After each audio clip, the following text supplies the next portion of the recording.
ঘটনাটি হচ্ছে আপনাদের একটি নামের সাথে মনে হয় আপনারা সবাই না হলেও বেশ কিছু মানুষ পরিচিত আছেন। ফাতেমা নামে একটি নাম।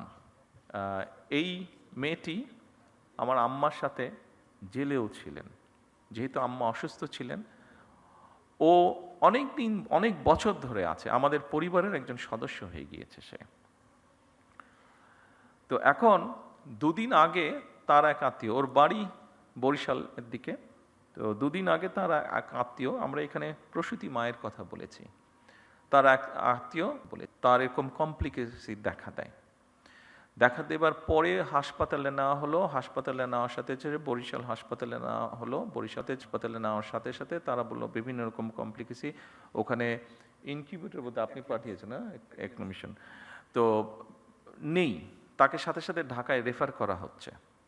কিন্তু আমি যতটুকু শুনছি, আমি তো ডাক্তার না, বাট আমি যতটুকু বাসায় যাওয়ার পরে আমার স্ত্রীর কাছে শুনলাম যে সামান্য বেসিক জিনিসটাও ওখানে দেওয়া সম্ভব হয়নি বা দিচ্ছে না, ঢাকায় সাথে সাথে পাঠিয়ে দিচ্ছে।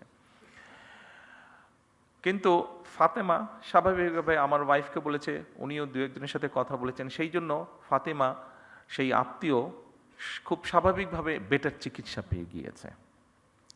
কিন্তু প্রশ্নটি সেটা হচ্ছে, সবাই তো ফাতেমা না, বা সবাই ফাতেমার আত্মীয় না। ফাতেমার আত্মীয় হয়তো সে যেহেতু ফাতেমা ছিল, সেই জন্য আমার স্ত্রী ঘটনাটি জানতে পেরেছে, স্বাভাবিকভাবে উনি টেক কেয়ার করেছেন। তার আত্মীয়টা বাচ্চাটা হয়েছে বাট অসুস্থ, তারপরেও মোটামুটিভাবে ম্যানেজ করা গিয়েছে, ঢাকায় আর আনতে হয়নি খুব সম্ভবত, যতটুকু আমি জানি। আর সামহাও মিনিস্টার সাহেবও জানার পরে উনিও কিছুটা ইন্টারফেয়ার করেছেন, ফলে এখান থেকে সাথে সাথে একটা মেশিন বোধহয় ছিল না, মেশিনটা বোধহয় পাঠানো হয়েছে, ফলে ওর আত্মীয়র বদলতে অনেকগুলো শিশু এখন সেই সুবিধাটা পাবে, অনেকগুলো শিশু সেই কষ্ট থেকে বা সেই সমস্যা থেকে, সেই বিপদ থেকে বেঁচে যাবে।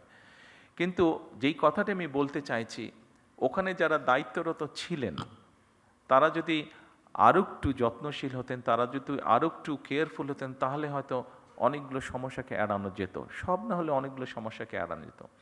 আপনাদের কাছে আমার অনুরোধ থাকবে, এই দেশের একজন নাগরিক হিসাবে আমাদেরকে সাহায্য করুন, সরকারকে সাহায্য করুন, যেন আমরা কাউকে ফাতেমার আত্মীয় হওয়ার প্রয়োজন হবে না। যে কোনো মানুষ যাতে মিনিমাম হলেও চিকিৎসা সুবিধাটি দিতে পারেন। আর আপনাদের যে সমস্যাগুলো আছে, আপনাদের কাজ করতে গিয়ে যে সমস্যাগুলো আছে, আপনারা এখানে উল্টে গিয়ে করেছেন, সেই সমস্যাগুলো একবারে আমাদের পক্ষে সমাধান করা সম্ভব না, এটি আপনারাও বুঝতে পারেন।